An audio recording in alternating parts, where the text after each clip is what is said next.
I still remember the first time I worked a night shift at the hospital. I wasn't supposed to be easily scared. I'd seen people die, heard families scream, watched monitors flatline. But nothing, and I mean nothing, got under my skin the way that night did. It was a small hospital, old, with this long yellow-lit hallway on the 4th floor where most of the rooms were empty. The lights always flickered a little up there. People joked about it during the day, but at night, when it's just you, a buzzing ceiling light, and the sound of your own breathing, it doesn't feel like a joke anymore. It was around 2 a.m. I just finished checking vitals and went back to the nurses' station to write my notes. The whole floor was too quiet. No TVs, no visitors, just distant humming from the vents. Then I heard it. A faint sound at first, like small, uneven wheels rolling over tile. Creak, creak, creak. I froze, pen in my hand, listening. It sounded exactly like the wheels of a gurney or a stretcher being pushed down the hallway. I looked up, expecting to see someone coming around the corner. Nobody. The sound stopped. I tried to shrug it off. Old building, weird echoes, right?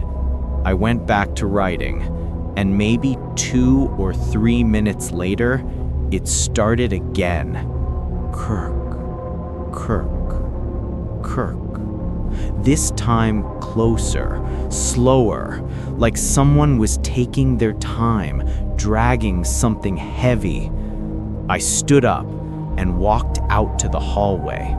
The light above me flickered once, that annoying buzzing sound getting louder for a second, then calming down. I looked both ways, and that's when I saw him. At the very end of the hallway, under a dim light, there was a man in a hospital gown standing next to a gurney. His back was to me, bare feet on the floor, shoulders stiff, his head slightly bowed like he was staring at something on the bed. I remember frowning because I knew for a fact there weren't supposed to be any male patients on that floor that night. I checked that roster at the start of my shift. Every single room was either empty or had female patients. "Sir," I called out, trying to sound calm. "Are you lost? Do you need help?" He didn't move, didn't answer, just stood there, facing the gurney. I started walking toward him, slowly. The smell of disinfectant was strong, but under it I caught this other smell, damp, stale, like something that had been closed up for years. The closer I got, the colder the air felt, like I'd walked into a freezer. The weirdest part? The gurney was moving. Just a little, inch by inch. Kirk, Kirk, Kirk. And his hands weren't touching it. Every instinct in me screamed to turn around. Instead, I whispered, "Sir?" Again, my voice a little shaky now. That's when he moved. He didn't turn around like a normal person. His body stayed facing forward toward the gurney, but his head turned. Slowly, too slowly, way past what a neck is supposed to do, until his face was looking directly at me while his shoulders were still facing away. His skin was this sick, grayish white. His eyes looked like empty holes, too dark, too deep, and his mouth stretched into this long, twisted grin that didn't look human. I swear I could hear my own heartbeat in my ears. The lights went out. All of them. The whole hallway went pitch black. I screamed. My hands fumbled for my phone, and I finally got the flashlight on.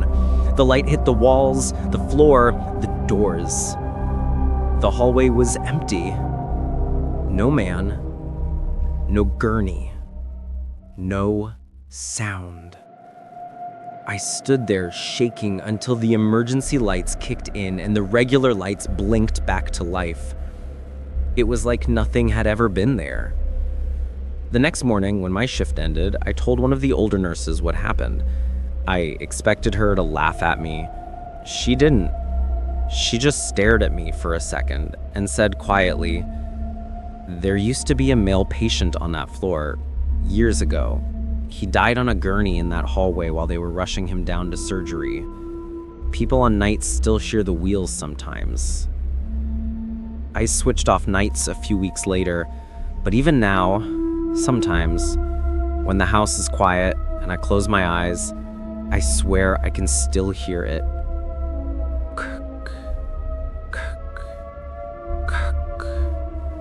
Like something being rolled up right behind me.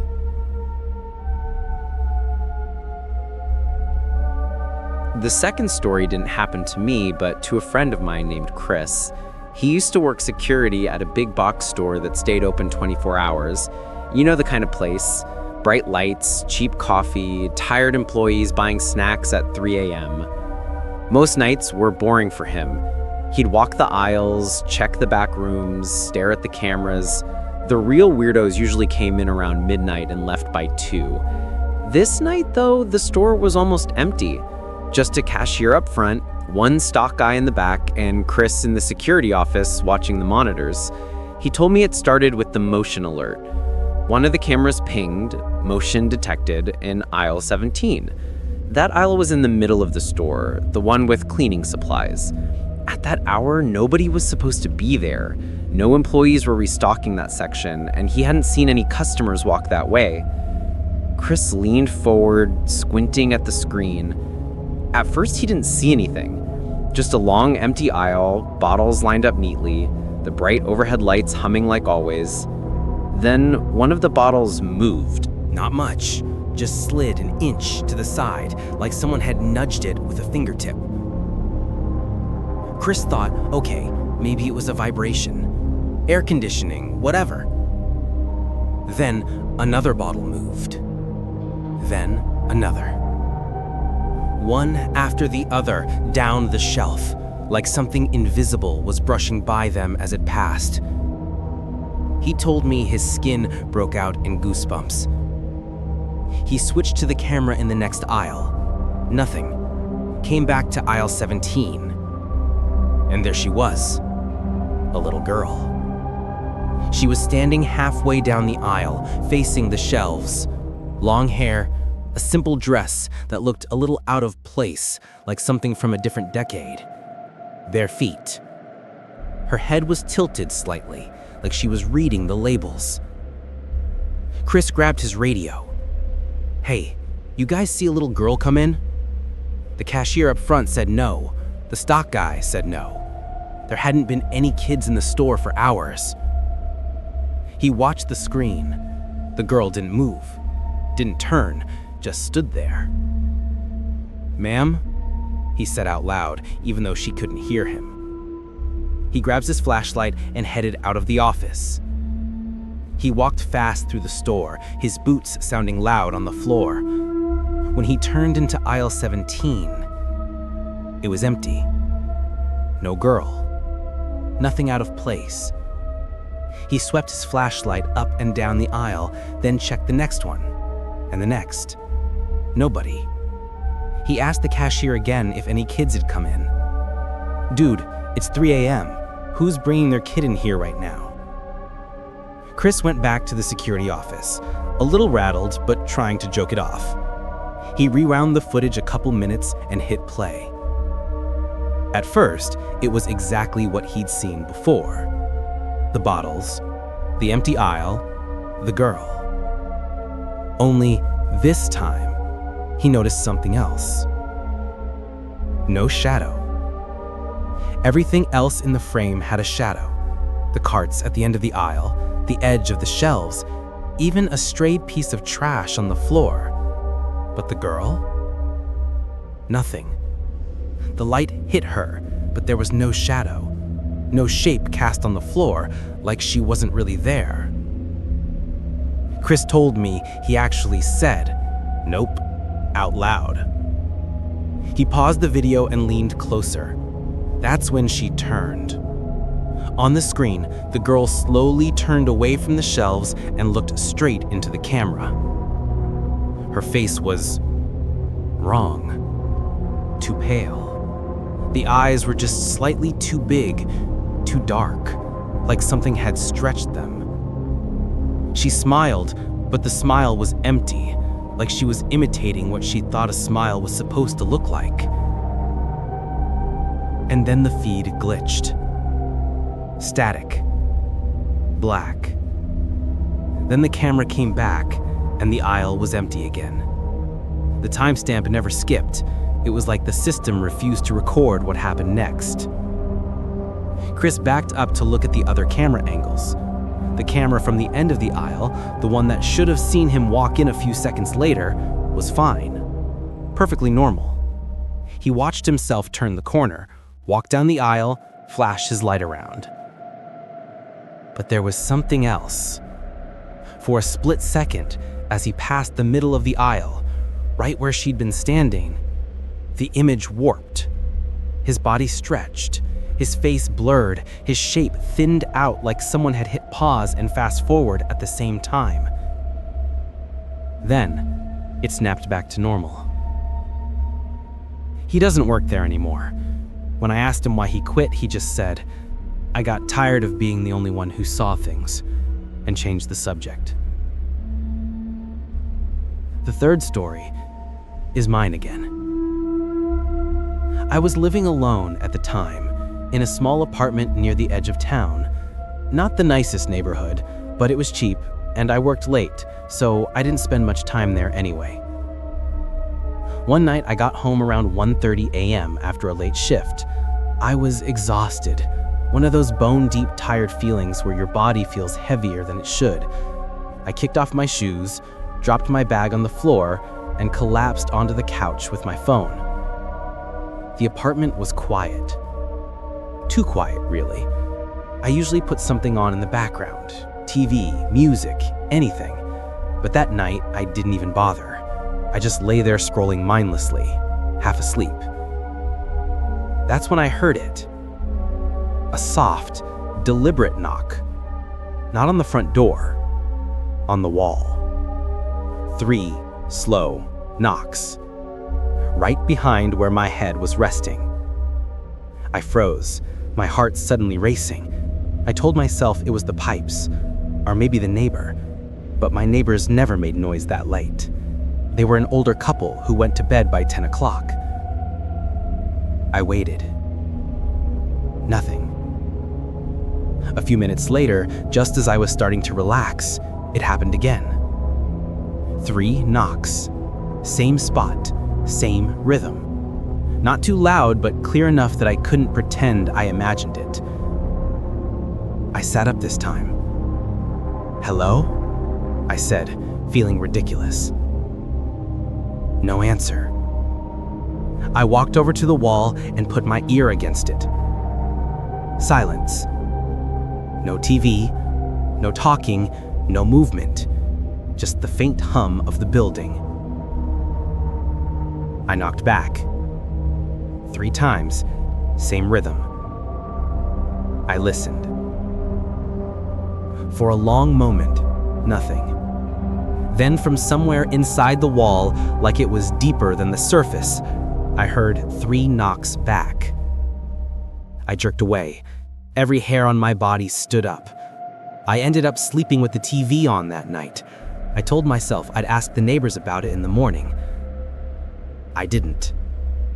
The next night, around the same time, I was lying in bed, almost asleep, when my phone buzzed with a notification.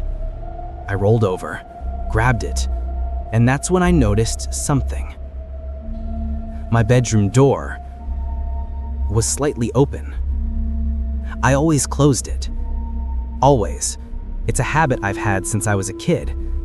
I remember closing it before I went to brush my teeth, but now, there it was. Open, just a few inches. Just enough to see a sliver of the dark hallway outside. I stared at that crack, feeling this weird pressure in my chest. The apartment was so still, I could hear the clock in the kitchen ticking. I got up, walked over, and shut the door firmly. I even twisted the little lock on the handle. Then I climbed back into bed and told myself to stop being a kid. I was almost asleep when I heard it. Not the knocks this time. The doorknob turning. Soft at first, like someone was testing it. Then a little harder, like whoever was on the other side was getting frustrated. The metal rattled just enough for me to hear it clearly. I held my breath. My mind was racing. There was no sound of footsteps, no breathing, nothing. Just that slow, deliberate turn of the knob over and over again. I wanted to shout, "Who's there?" But the words died in my throat. Then it stopped.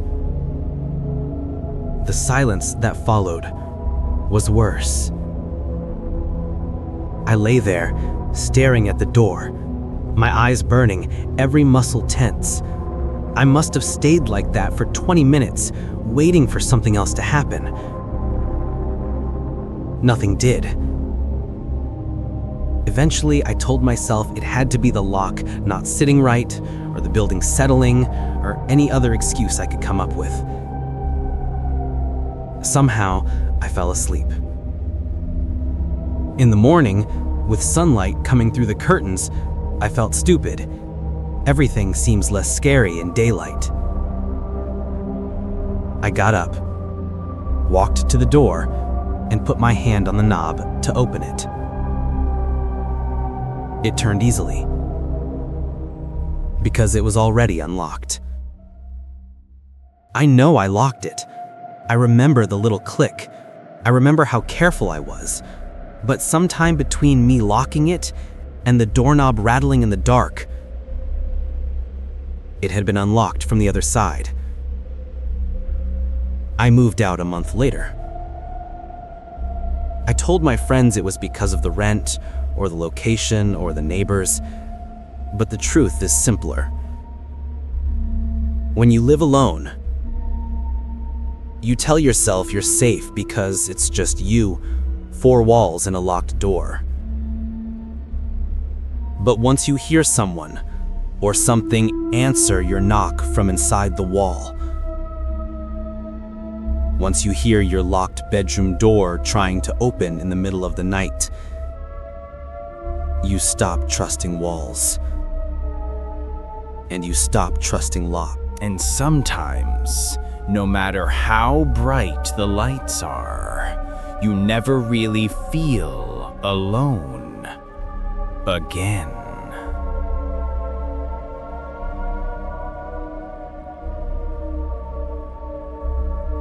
If you enjoyed these stories, don't forget to like the video, subscribe to the IMR Scary Tales, and share your theories in the comments.